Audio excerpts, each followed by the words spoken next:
Implacable in her intolerant strength and confident that she alone was true, she strove to stifle the frail dangerous ray. Aware of an all-negating immensity, she reared her giant head of nothingness, her mouth of darkness swallowing all that is. She saw in herself the tenebrous absolute.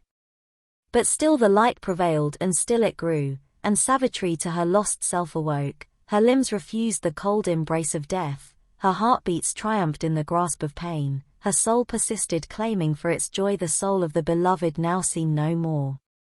Before her in the stillness of the world once more she heard the treading of a god, and out of the dumb darkness Aurobindo, her husband, grew into a luminous shade.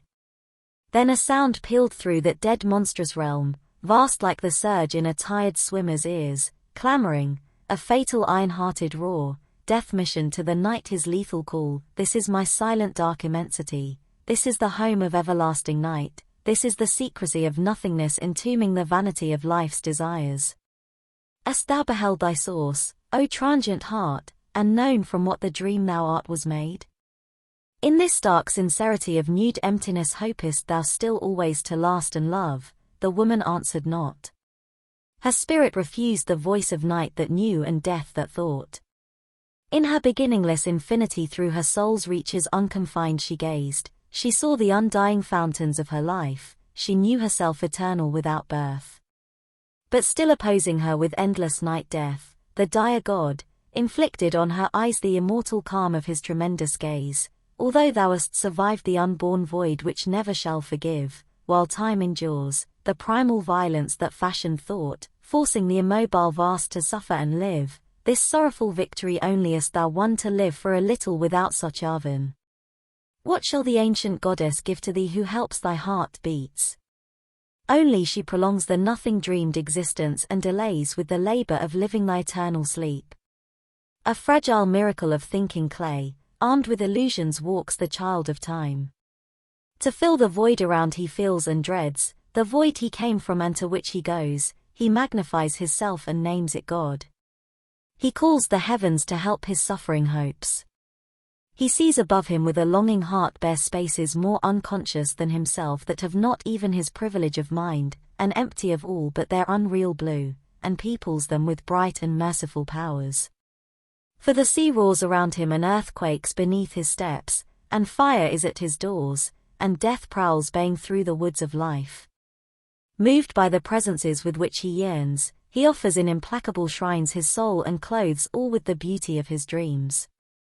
The gods who watch the earth with sleepless eyes and guide its giant stumblings through the void, have given to man the burden of his mind, in his unwilling heart they have lit their fires and sown in it incurable unrest. His mind is a hunter upon tracks unknown, amusing time with vain discovery, he deepens with thought the mystery of his fate and turns to song his laughter and his tears. His mortality vexing with the immortal's dreams, troubling his transience with the infinite's breath, they gave him hungers which no food can fill, he is the cattle of the shepherd gods.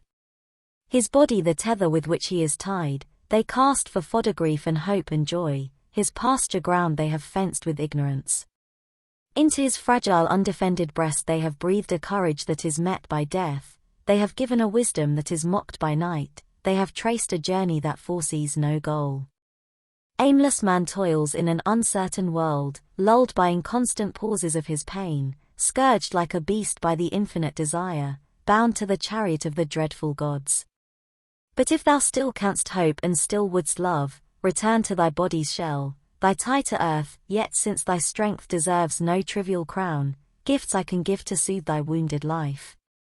The pacts which transient beings make with fate, and the wayside sweetness earthbound hearts would pluck, these if thou will accept make freely thine. Choose a life's hopes for thy deceiving prize, as ceased the ruthless and tremendous voice, unendingly there rose in Savitri, like moonlit ridges on a shuddering flood, a stir of thoughts out of some silence born across the sea of her dumb fathomless heart. At last she spoke, her voice was heard by night, I bow not to thee, O huge mask of death, black lie of night to the cowed soul of man, unreal, inescapable end of things, thou grim jest played with the immortal spirit. Conscious of immortality I walk a victor's spirit conscious of my force, not as a suppliant to thy gates I came, unslain I have survived the clutch of night. My first strong grief moves not my seated mind, my unwept tears have turned to pearls of strength, I have transformed my ill-shaped brittle clay into the hardness of a statued soul. Now in the wrestling of the splendid gods my spirit shall be obstinate and strong against the vast refusal of the world. I stoop not with the subject mob of minds who run to glean with eager satisfied hands and pick from its mire amid many trampling feet its scornful small concessions to the weak. Mine is the labor of the battling gods. Imposing on the slow reluctant years the flaming will that reigns beyond the stars, they lay the law first I demand whatever such Arvin, my husband, waking in the forests charm out of his long pure childhood's lonely dreams, desired and had not for his beautiful life. Give, if thou must, or, if thou canst, refuse.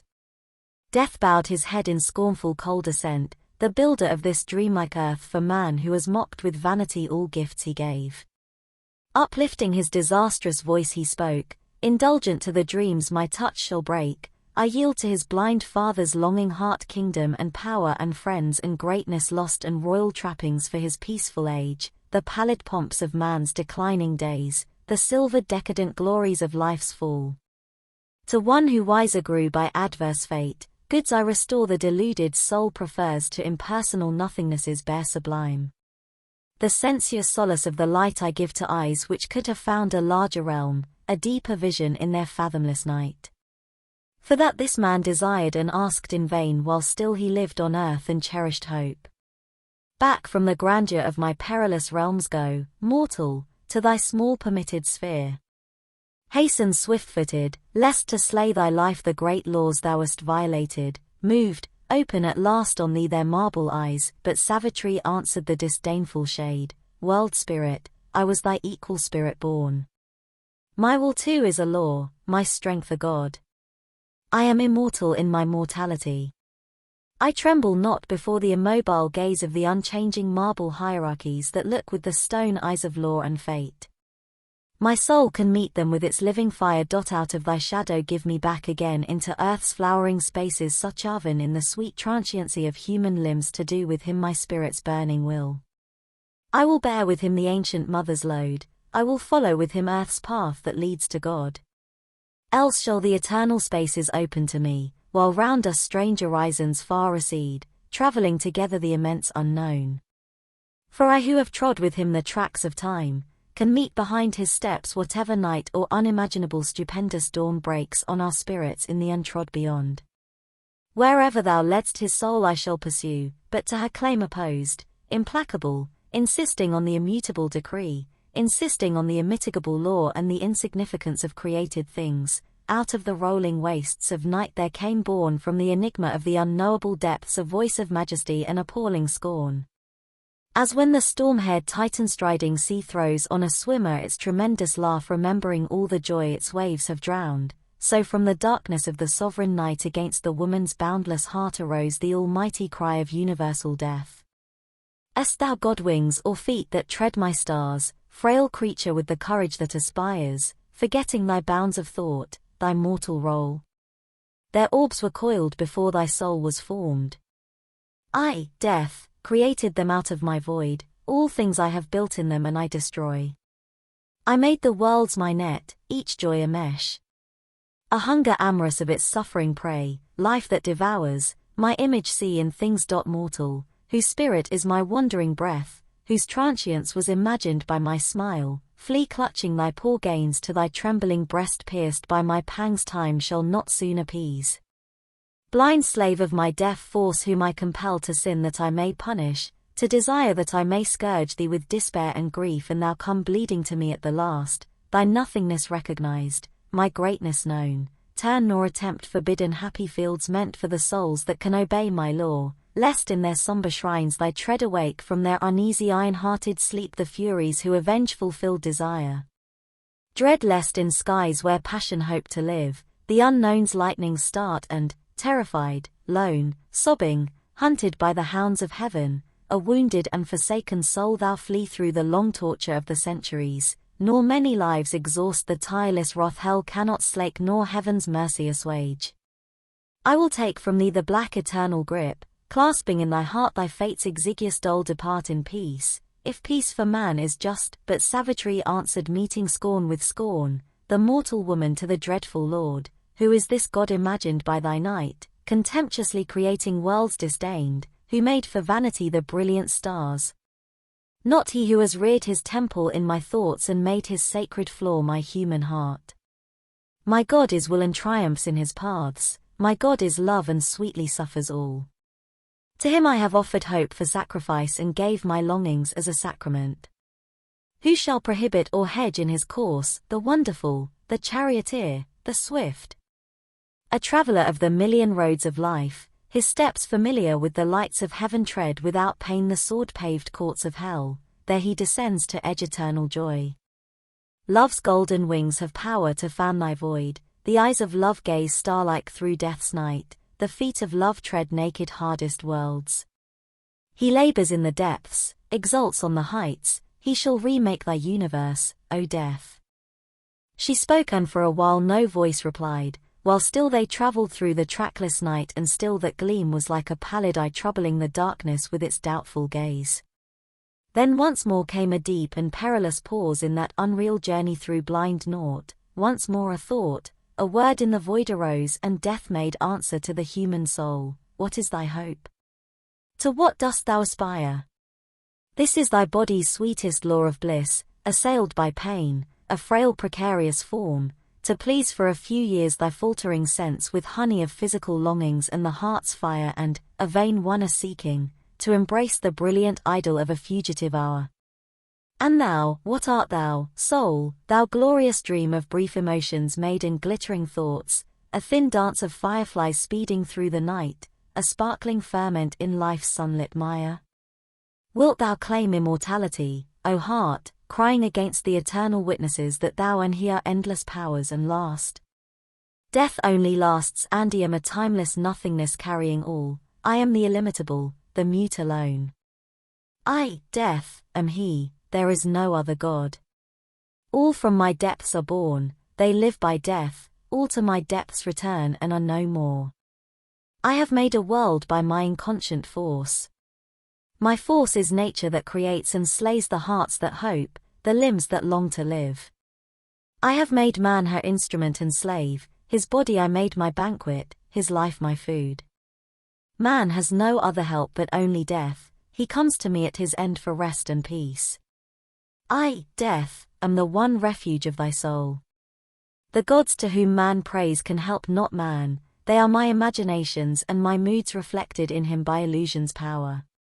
That which thou seest as thy immortal self is a shadowy icon of my infinite, is death in thee dreaming of eternity. I am the immobile in which all things move, I am the nude inane in which they cease, I have no body and no tongue to speak, I commune not with human eye and ear, only thy thought gave a figure to my void. Because, O aspirant to divinity, thou calledst me to wrestle with thy soul, I have assumed a face, a form, a voice. But if there were a being witnessing all, how should he help thy passionate desire? Aloof he watches soul and absolute, indifferent to thy cry in nameless calm. His being is pure, unwounded, motionless, one. One endless watches the inconscient scene where all things perish, as the foam that claims from brief life a bribe of joy. Their love came never with his fretful eyes of tears, nor time is there nor the vain vasts of space. It wears no living face, it has no name, no gaze, no heart that throbs, it asks no second to aid its being or to share its joys. It is delight immortally alone. If thou desirest immortality, be then alone sufficient to thy soul, live in thyself, forget the man thou lovest. My last grand death shall rescue thee from life, then shalt thou rise into thy unmoved source. But Savitri replied to the dread voice, O death, who reasonest, I reason not, reason that scans and breaks, but cannot build or builds in vain because she doubts her work. I am, I love, I see, I act, I will. Death answered her, one deep surrounding cry, know also.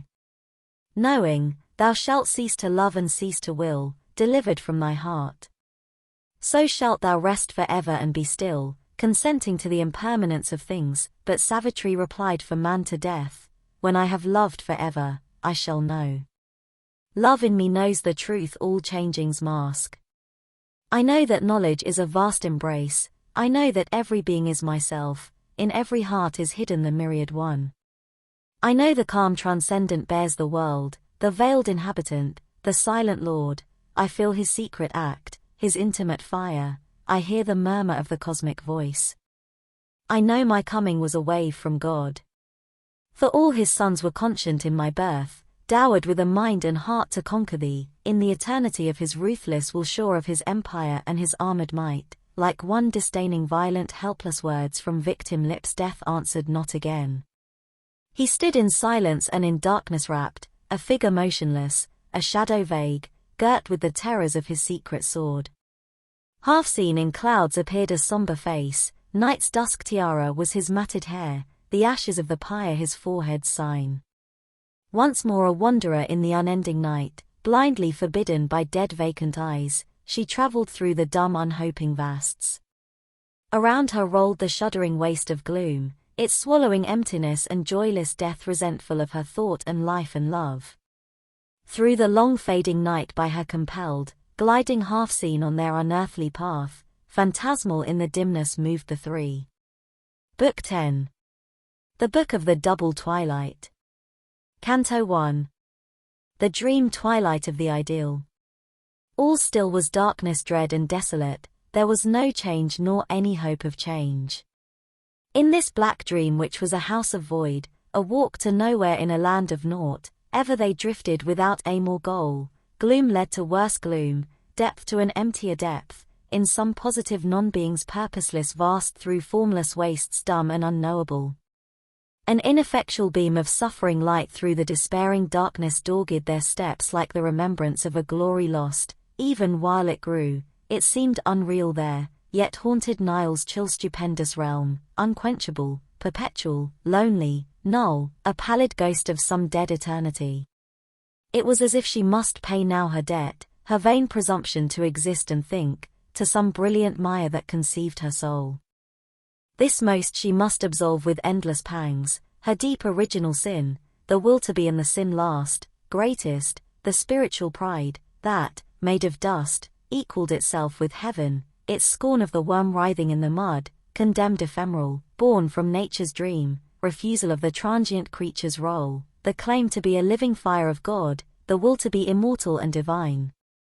In that tremendous darkness heavy and bare she atoned for all since the first act whence sprang the error of the consciousness of time, the rending of the inconscience seal of sleep, the primal and unpardoned revolt that broke the peace and silence of the nothingness which was before a seeming universe appeared in a vanity of imagined space and life arose engendering grief and pain. A great negation was the real's face prohibiting the vain process of time, and when there is no world, no creature more, when time's intrusion has been blotted out, it shall last, unbodied, saved from thought, at peace.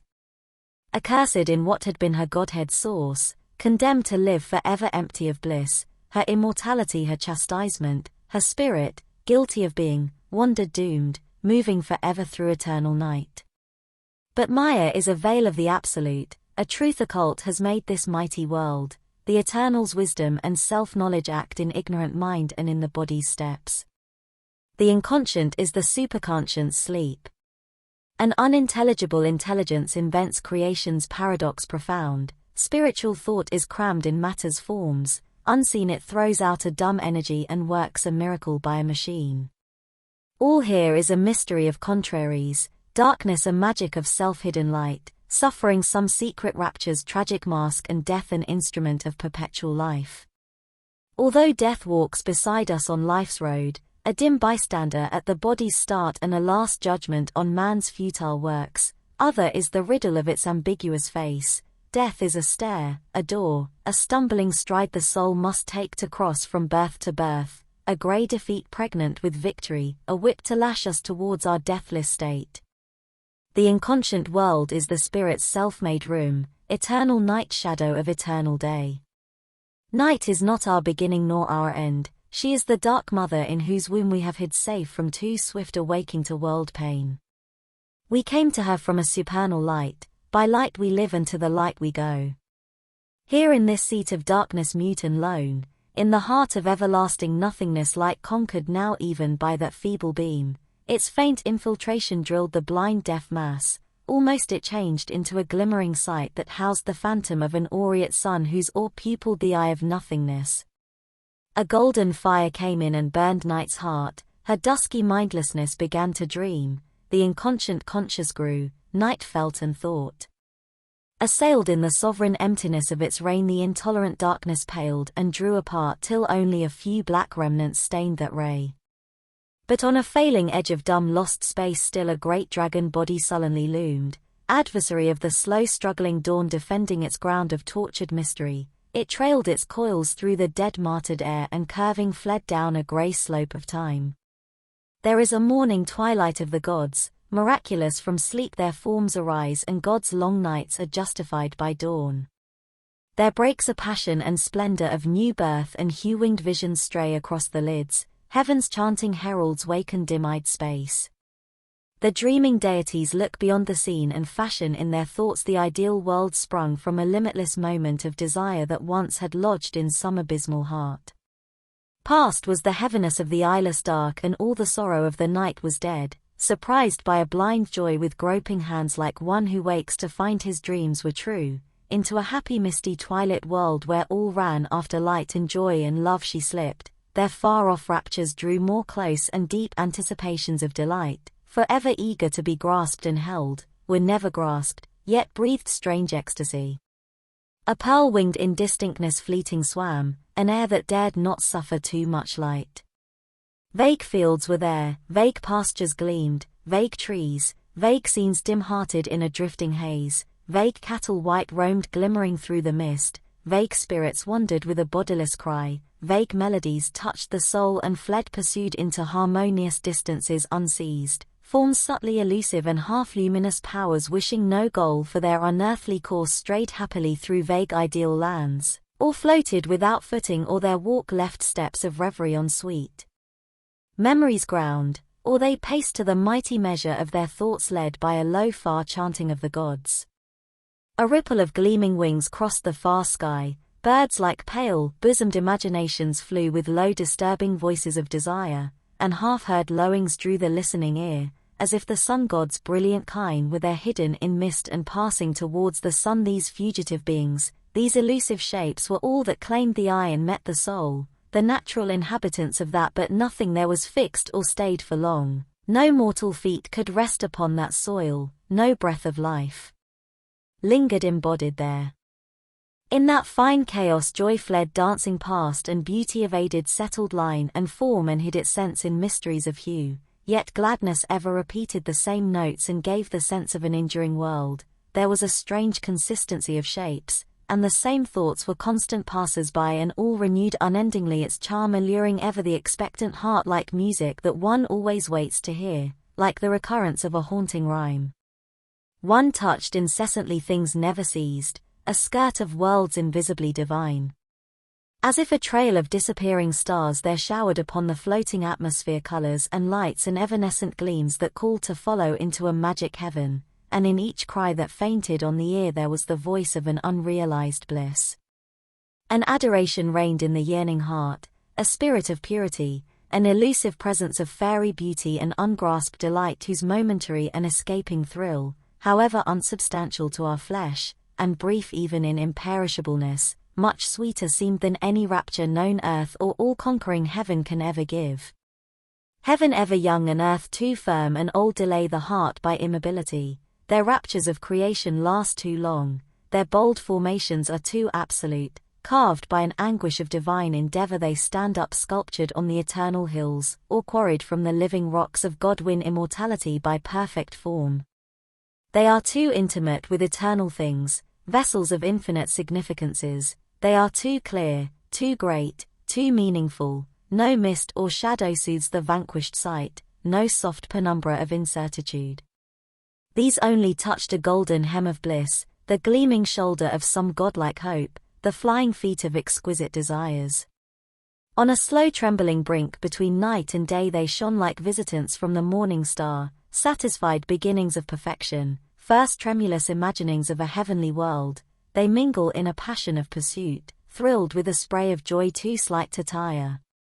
All in this world was shadowed forth, not limned, like faces leaping on a fan of fire or shapes of wonder in a tinted blur, like fugitive landscapes painting silver mists. Here vision fled back from the sight alarmed, and sound sought refuge from the ear's surprise, and all experience was a hasty joy. The joys here snatched were half-forbidden things, timorous soul, bridals delicately veiled as when a goddess bosom dimly moves to first desire and her white soul transfigured, a glimmering Eden crossed by fairy gleams, trembles to expectation's fiery wand, but nothing is familiar yet with bliss. All things in this fair realm were heavenly strange in a fleeting gladness of untired delight, in an insistency of magic change. Past vanishing hedges, hurrying hints of fields, mid swift escaping travels upon a mountain ridge and hears arising to him out of hidden depths sound of invisible streams, she walked besieged by the illusion of a mystic space, a charm of bodiless touches felt and heard a sweetness as of voices high and dim calling like travelers upon seeking winds melodiously with an alluring cry. As if a music old yet ever new, moving suggestions on her heartstrings dwelt, thoughts that no habitation found, yet clung with passionate repetition to her mind, desires that hurt not, happy only to live always the same and always unfulfilled sang in the breast like a celestial lyre. Thus all could last yet nothing ever be.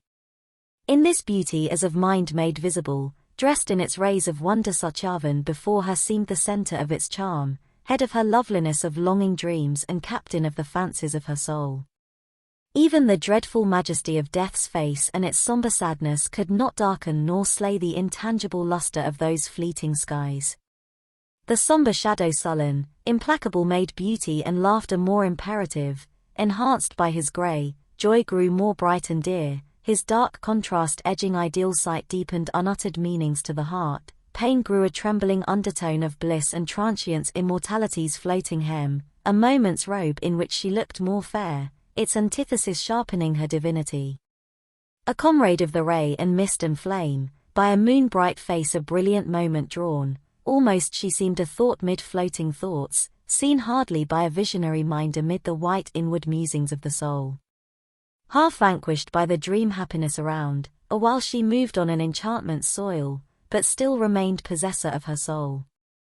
Above, her spirit in its mighty trance saw all, but lived for its transcendent task, immutable like a fixed eternal star.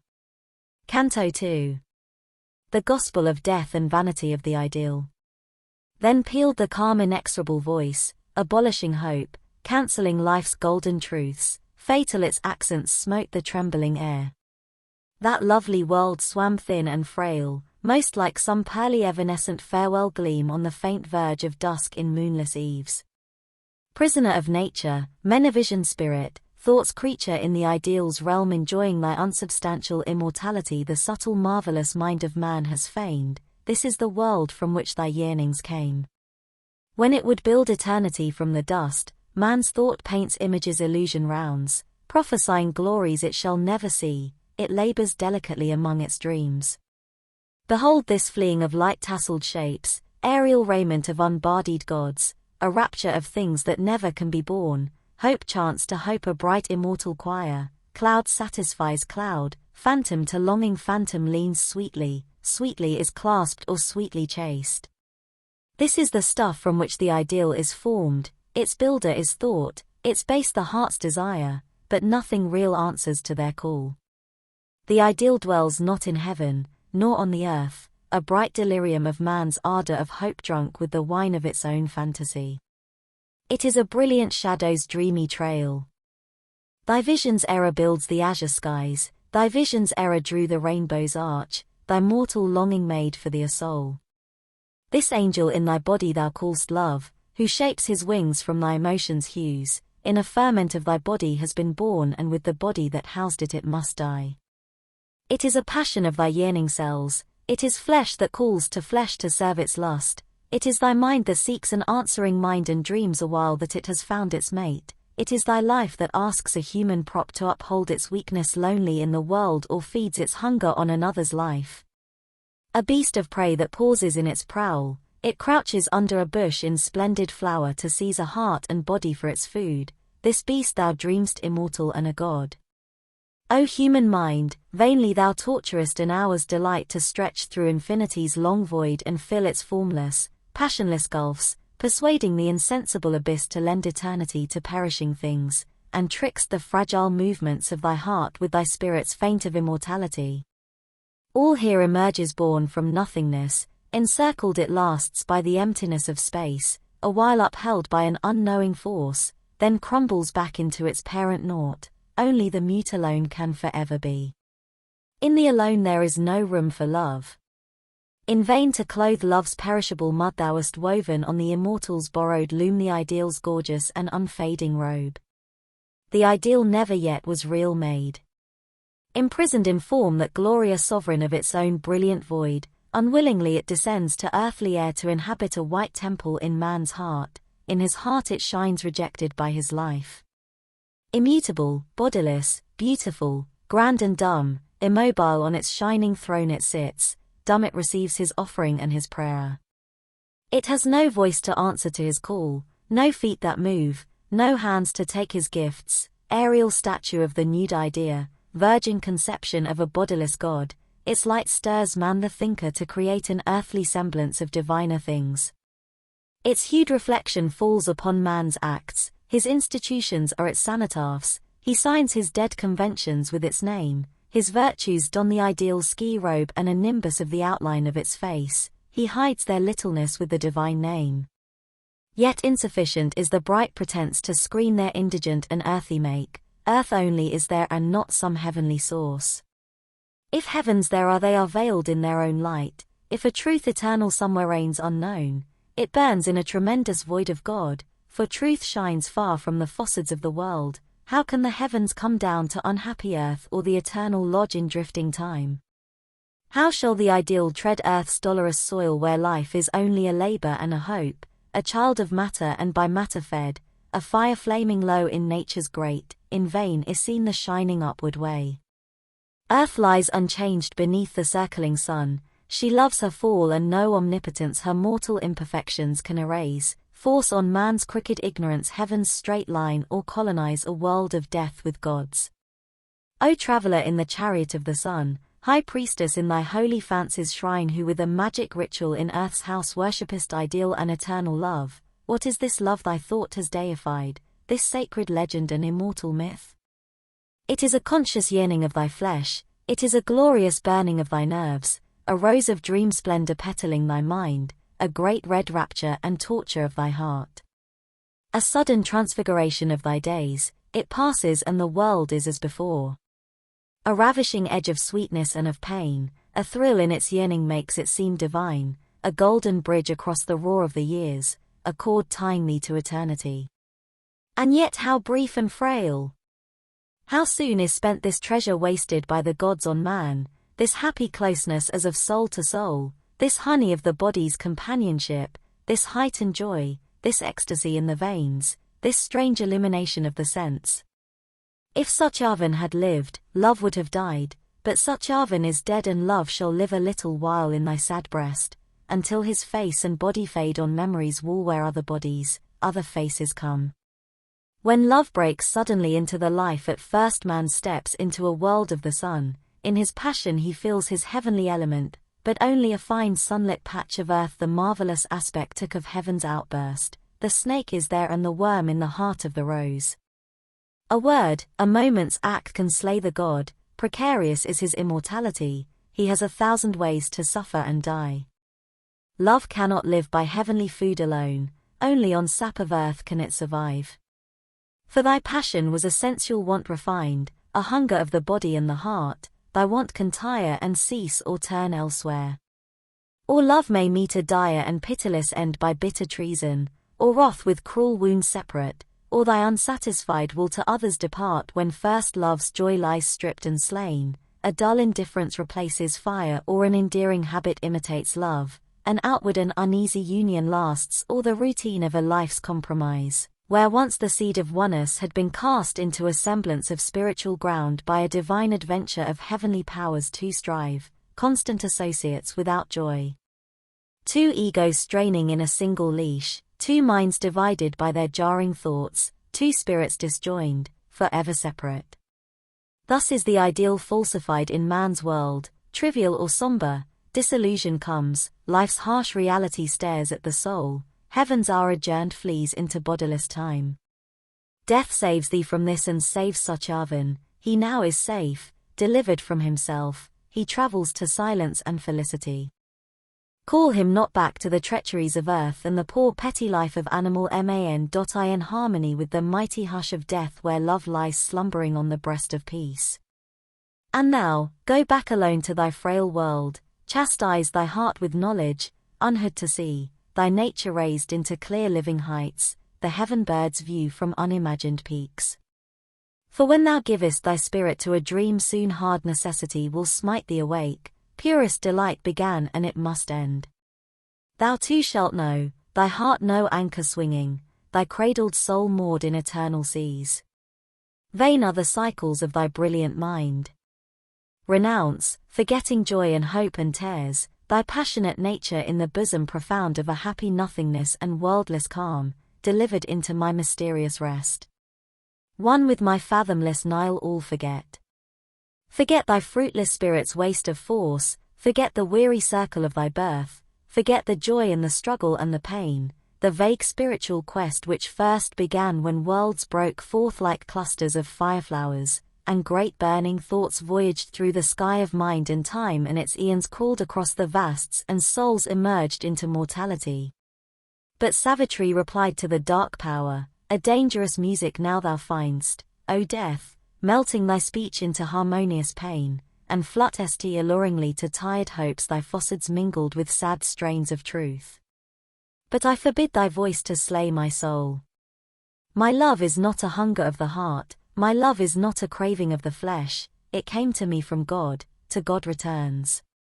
Even in all that life and man have marred, a whisper of divinity still is heard, a breath is felt from the eternal spheres. Allowed by heaven and wonderful to man a sweet fire rhythm of passion chants to love. There is a hope in its wild infinite cry, it rings with callings from forgotten heights, and when its strains are hushed to high-winged souls in their empyrean, its burning breath survives beyond, the rapturous core of suns that flame forever pure in skies unseen, a voice of the eternal ecstasy. One day I shall behold my great sweet world put off the dire disguises of the gods, unveil from terror and disrobe from sin. Appeased we shall draw near our mother's face, we shall cast our candid souls upon her lap, then shall we clasp the ecstasy we chase, then shall we shudder with the long-sought God, then shall we find heaven's unexpected strain. Not only is there hope for Godheads pure, the violent and darkened deities leap down from the one breast in rage to find what the white gods had missed, they too are safe, a mother's eyes are on them and her arms stretched out in love desire her rebel sons. One who came love and lover and beloved eternal, built himself a wondrous field and wove the measures of a marvelous dance. There in its circles and its magic turns attracted he arrives, repelled he flees. In the wild devious promptings of his mind he tastes the honey of tears and puts off joy repenting, and has laughter and has wrath, and both are a broken music of the soul which seeks out reconciled its heavenly rhyme. Ever he comes to us across the years his bliss laughs to us or it calls concealed like a far-heard unseen entrancing flute from moonlit branches in the throbbing woods, tempting our angry search and passionate pain. Disguised the lover seeks and draws our souls. He named himself for me, Guru Satyavin. For we were man and woman from the first, the twin souls born from one undying fire. Did he not dawn on me in other stars? How has he through the thickets of the world pursued me like a lion in the night and come upon me suddenly in the ways and seized me with his glorious golden leap? Unsatisfied he yearned for me through time, sometimes with wrath and sometimes with sweet peace desiring me since first the world began. He rose like a wild wave out of the floods and dragged me helpless into seas of bliss. Out of my curtained past his arms arrive, they have touched me like the soft persuading wind, they have plucked me like a glad and trembling flower, and clasped me happily burned in ruthless flame. I too have found him charmed in lovely forms and run delighted to his distant voice and pressed to him past many dreadful bars. If there is a yet happier greater God, let him first wear the face of such oven and let his soul be one with him I love, so let him seek me that I may desire. For only one heart beats within my breast and one God sits there throned. Advance, O death, beyond the phantom beauty of this world, for of its citizens I am not one. I cherish God the fire, not God the dream, but death once more inflicted on her heart the majesty of his calm and dreadful voice, a bright hallucination are thy thoughts. A prisoner hailed by a spiritual cord, of thy own sensuous will the ardent slave, thou sendest eagle, poised to meet the sun words winged with the red splendor of thy heart. But knowledge dwells not in the passionate heart, the heart's words fall back unheard from wisdom's throne.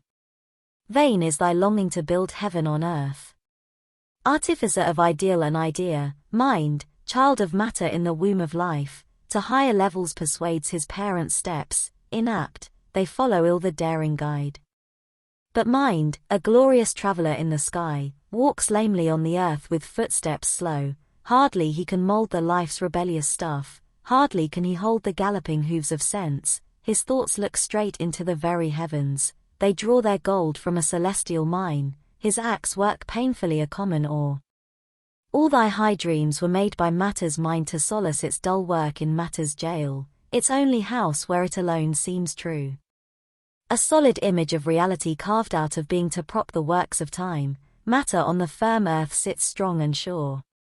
It is the firstborn of created things, it stands the last when mind and life are slain, and if it ended all would cease to be. All else is only its outcome or its phase, thy soul is a brief flower by the gardener mind created in thy matter's terrain plot, it perishes with the plant on which it grows, for from earth sap treasuring her founded facts from the squandering power, it tethers mind to the tent posts of sense, to a leaden grey routine clamps life's caprice and ties all creatures with the cords of law. A vessel of transmuting alchemies, a glue that sticks together mind and life, if matter fails, all crumbling cracks and falls. All upon matter stands as on a rock. Yet this security and guarantor pressed for credentials and impostor proves, a cheat of substance where no substance is, an appearance and a symbol and a naught, its forms have no original right to birth, its aspect of a fixed stability is the cover of a captive motion swirl, an order of the steps of energy's dance whose footmarks leave forever the same signs, a concrete face of unsubstantial time, a trickle dotting the emptiness of space, a stable seeming movement without change, yet change arrives and the last change is death. What seemed most real once, is Nile's show. Its figures are snares that trap and prison the sense, the beginningless void was its artificer, nothing is there but aspects limned by chance and seeming shapes of seeming energy. All by death's mercy breathe and live a while, all think and act by the inconscient's grace. Addict of the roseate luxury of thy thoughts, turn not thy gaze within thyself to look at visions in the gleaming crystal, mind, close not thy lids to dream the forms of gods. At last to open thy eyes consent and see the stuff of which thou and the world are made. Inconscient in the dumb inconscient void inexplicably a moving world sprang forth, a while secure, happily insensible, it could not rest content with its own truth. For something on its nescient breast was born condemned to see and know, to feel and love, it watched its acts, imagined a soul within, it groped for truth and dreamed of self and God. When all unconscious was, then all was well. I, death, was king and kept my regal state, designing my unwilled, unerring plan, creating with a calm insentient heart. In my sovereign power of unreality obliging nothingness to take a form, infallibly my blind unthinking force making by chance a fixity like fates, by whim the formulas of necessity, founded on the hollow ground of the inane the sure bizarrerie of nature's scheme.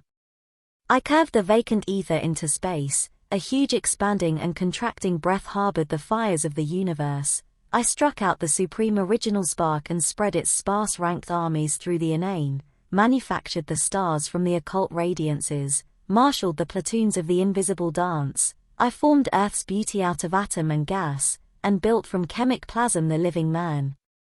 Then thought came in and spoiled the harmonious world. Matter began to hope and think and feel, tissue and nerve bore joy and agony. The inconscient cosmos strove to learn its task, an ignorant personal God was born in mind and to understand invented reason's law, the impersonal vast throbbed back to man's desire, a trouble rocked the great world's blind still heart and nature lost her wide immortal calm. Of souls enmeshed in life's delight and pain and matter's sleep and mind's mortality, of beings in nature's prison waiting death and consciousness left in seeking ignorance and evolution's slow arrested plan. This is the world in which thou movest, astray in the tangled pathways of the human mind, in the issueless circling of thy human life, searching for thy soul and thinking God is here. But where is room for soul or place for God in the brute immensity of a machine? A transient breath thou takest for thy soul, born from a gas, a plasm, a sperm, a gene, a magnified image of man's mind for God, a shadow of thyself thrown upon space. Interposed between the upper and nether void, thy consciousness reflects the world around in the distorting mirror of ignorance or upwards turns to catch imagined stars. Or if a half-truth is playing with the earth throwing its light on a dark shadowy ground, it touches only and leaves a luminous smudge.